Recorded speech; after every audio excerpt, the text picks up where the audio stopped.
Jimmy Carter was president of the United States in the 70s. He was quoted recently as saying, globalization as defined by rich people like us is a very nice thing. You're talking about the internet, you're talking about cell phones, you're talking about computers. The problem is, this doesn't affect 2/3 of the world.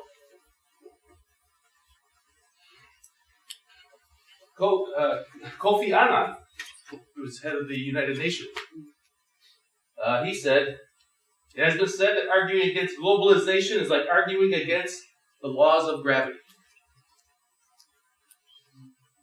And someone who I don't know, John B. Larson, probably some economist, arguing about globalization. Globalization is not monolithic force, but an evolving set of consequences. Some good, some bad, and some unintended. The unintended is the ugly part.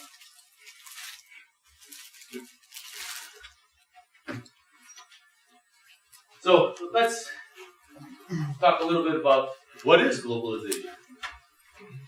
The system of interaction among countries of the world in order to develop the global economy. This is the global economy. Globalization refers to the integration of economics and societies all over the world.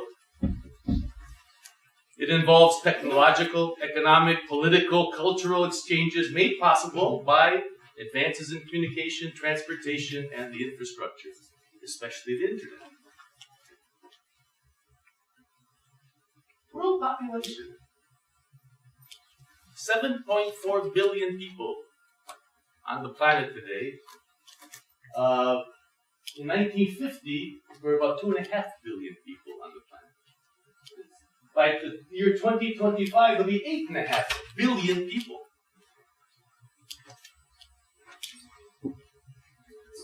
You've heard of the Occupy Wall Street movement?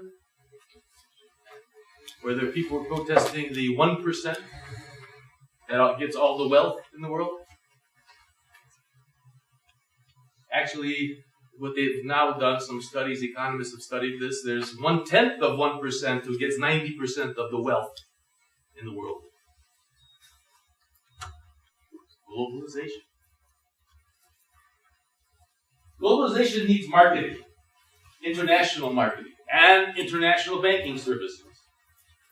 I'm here in Poland today because of globalization.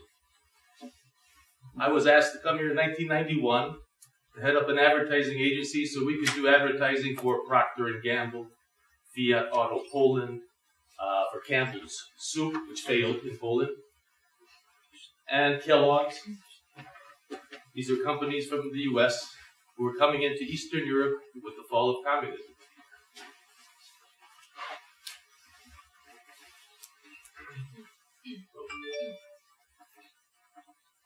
Profit is one of the things that marketing is supposed to bring to the company. Profit is one of the things that causes problems with globalization. The search for profits. You don't do marketing global marketing without having strong banking services, international banking services. I'm going to show you, we're still talking about the good part of globalization. Some great commercials that my agency did, not here in Poland, but did for HSBC, which is a international bank, started in Hong Kong.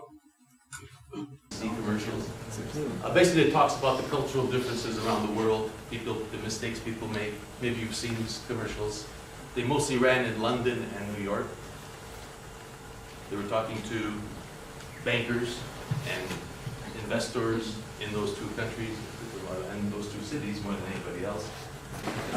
One of the other good things about international marketing and globalization, free trade reduces barriers such as tariffs, value-added taxes, subsidies, and other barriers between nations. That's what people say are a good thing. These are one of the advantages. However, since 2008, the G20 countries have added more than 1,200 restrictive import and export measures to the laws. That's to protect their own markets. obviously, and to encourage trade in other markets. Say globalization promotes global economic growth. It does create jobs and makes companies more competitive. It does create jobs. Not necessarily always the good jobs or the right jobs, but it does create jobs. Globalization drives down prices for consumers. Of course, cheap labor. If I go to China, I go to Vietnam to produce, I can reduce my costs of production. In fact, the t-shirt that, if you're wearing, somebody here is wearing a t-shirt, the cotton for that t-shirt, most of it comes from the United States because of subsidies for cotton farmers. It gets shipped to China, where it gets produced, comes back to the United States and other countries, and it sells for $3, $4. Currency manipulation is also something that does drive down prices as well. China works very hard to keep their value of their yen. It's the yen? No, it's not the yen. It's something else. That's Japan. It's the yen. But they keep the value of the currencies down. Germany is a great example. Germany benefits from the fact that we have weak countries with the euro. Greece, Italy, Spain, they're keeping the value of the euro down. It helps German exports to the rest of the world. If Germany had their own currency today, a mark, it'd be twice as valuable as the euro is. Their prices would be going up. They couldn't control or keep down their prices for their exports. And they live on exports in Germany. So currency manipulation can be done many different ways. That's why I am not a proponent of Poland getting into the euro. Like Greece, Poland would have no way to improve their economy once they fall into some kind of recession, depression. Today there's 25% unemployment in Greece. Among young adults your age, there's 50% unemployment in Greece. They can't manipulate their currency to get out of it. They can't devalue their currency so they can export. They're stuck with the valuable euro. Another thing they think is good about globalization, poor countries develop economically. They have infusions of foreign capital and technology, and that does help. Of course, the foreign capital tends to buy up a good part of the country. It's not the same country anymore, but the poor countries do benefit. What people do. I love this argument. Globalization creates the conditions for democracy and respect for human rights. Ask the people of Iraq how great it is. Syria. Oil countries. Countries that produce oil. Obviously, we're not totally successful there. There is now a worldwide market for companies and consumers from different countries. Sure. Cultural intermingling. Each country learns about other cultures. That's true. I see other cultures represented here. Corporations and governments are discussing ways to sort out ecological problems. Hell of a lot of talk. Nothing's being done. As the leading polluters of the world, China and the US are doing nothing. But they're talking about it. And socially, people are becoming more open and tolerant towards each other. That's true. I like that. I accept that. Not the bad. No. Speedy travel, sharing technology, blah, blah, blah. Let's go to the bad. Rich become richer. That's not necessarily always bad. But we talk about the 1%, the 1/10 of 1%. It's not that good. Globalization is great for investors, owners of businesses, and managers. Labor is a whole different other issue. Multinationals have been accused of unfair working conditions and social injustice. Millions of jobs in developed countries in Europe and the US have been lost or transferred to lower-cost countries. Since 1994, China itself drained 3.2 million jobs from the US. Japan, 896,000 jobs. Mexico, 690,000 jobs. And every day, every month, you hear somebody else closing their factories in the US, moving to Mexico now. General Motors just announced that. Workers in developed countries face pay cut demands from employers. unionization in the US is down from like 30% of the workforce maybe 25, 30 years ago to maybe 5% of the workforce today. Corporations have someplace else. They don't have to negotiate with the unions anymore. They can go and leave the country. So it's created the culture of fear for middle-class workers. 25, 30 years ago, a man could support his family without his wife having to go to work. And he could send his kids to college. He could buy a house. In the US, I'm talking. Today, that's not true. The wife has to work and they're barely making ends meet.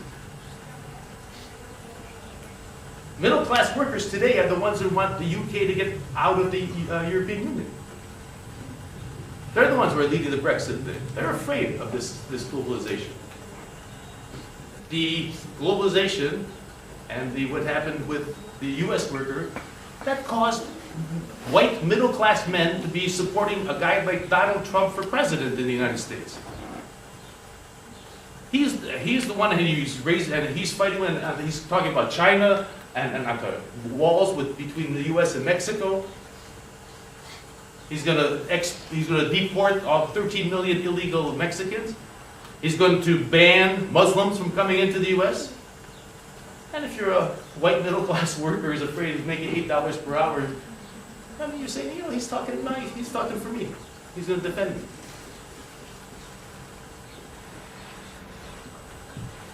Multinational companies exploit tax havens to avoid paying taxes. Bad thing. I have another slide on that. Multinational corporations now are influencing political decisions in many countries.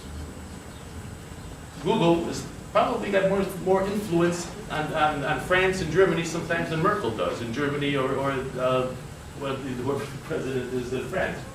Moving production to low-cost countries risks technologies being copied or stolen. I mean, China was the best example. I mean, they've taken the technologies. Ask Apple. Apple technology has all been exported to China. Now the other.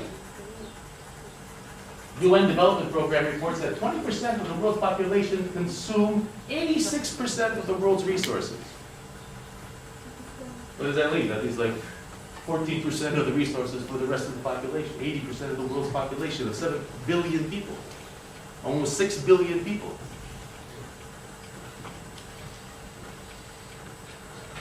Exploitation of labor. And we'll talk, I have some specific slides on that. And the spread of diseases. HIV became a worldwide disease. Through partly globalization. People were flying everywhere, people could work everywhere, people were traveling everywhere. HIV was a pretty contained thing when it first started. Again, with a small population. And it expanded very quickly. And now, some of my exciting oil. Have you heard about this? This happened last week.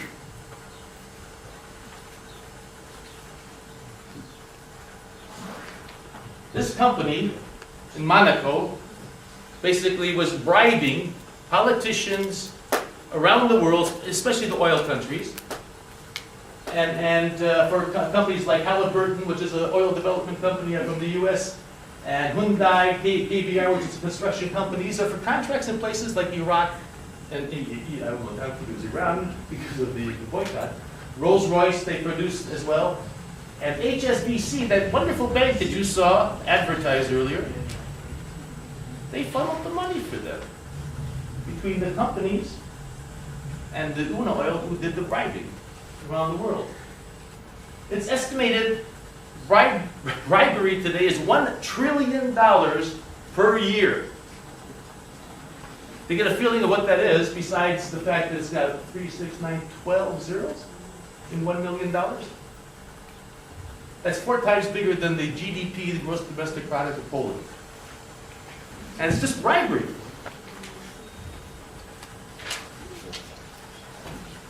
Where does Oil operate? Not developed countries, for sure.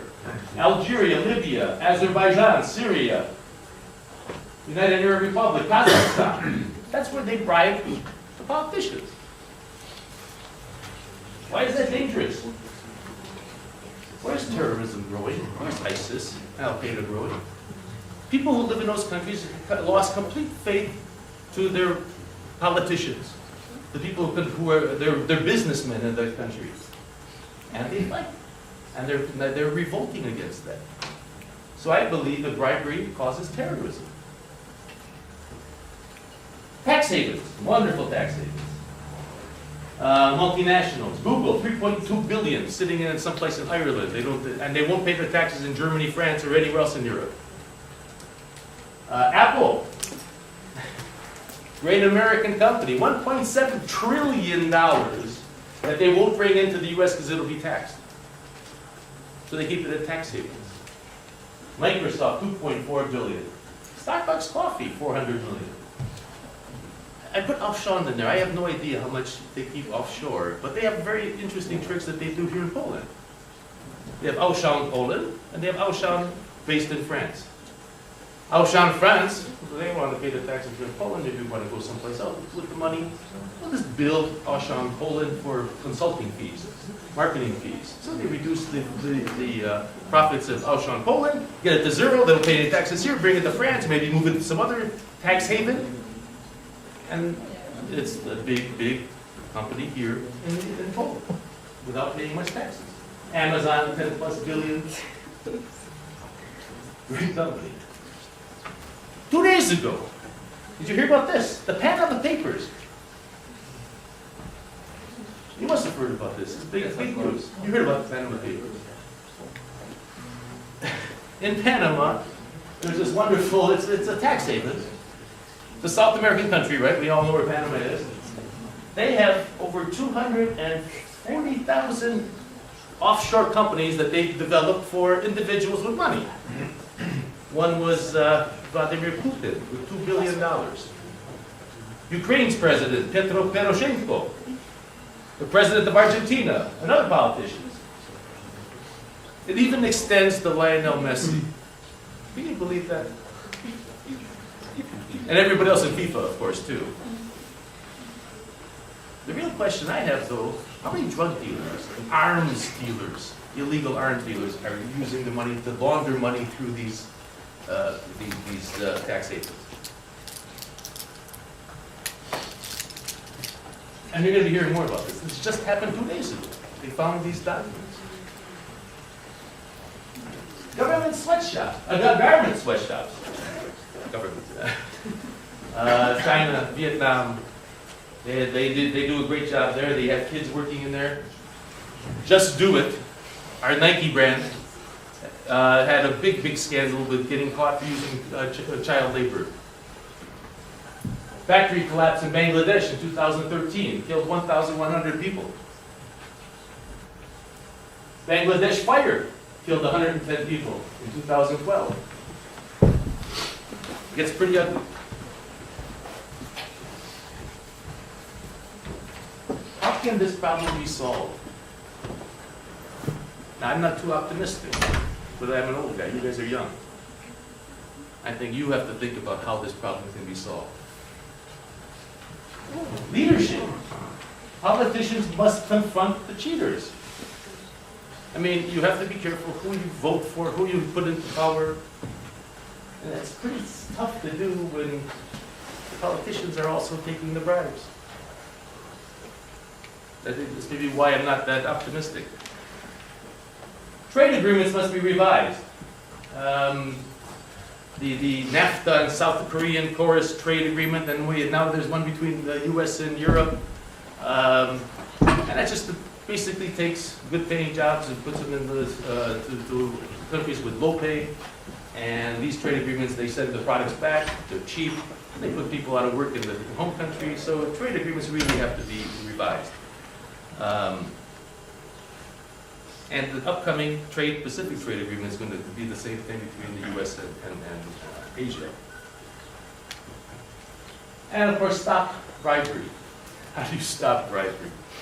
Very interesting. Globalization is like a snow avalanche. I mean, it's going to it's coming at you. And you have to work hard to stay on top of the snow. Otherwise, you get buried in it. I have no solutions. There are no easy solutions to this. And there's so many examples of bribery and thievery and really terrible stuff going on with it. I'm sorry? Chinese has good solutions. The Chinese has good solutions? That's interesting. Why? What are the good solutions the Chinese have? They execute people? But I didn't mention it. One of the Chinese, the president of China, has also an account in Panama. He does, the president of China. I didn't Ling Bao or something, whatever the hell his name is. What's with the president of China? Who is this?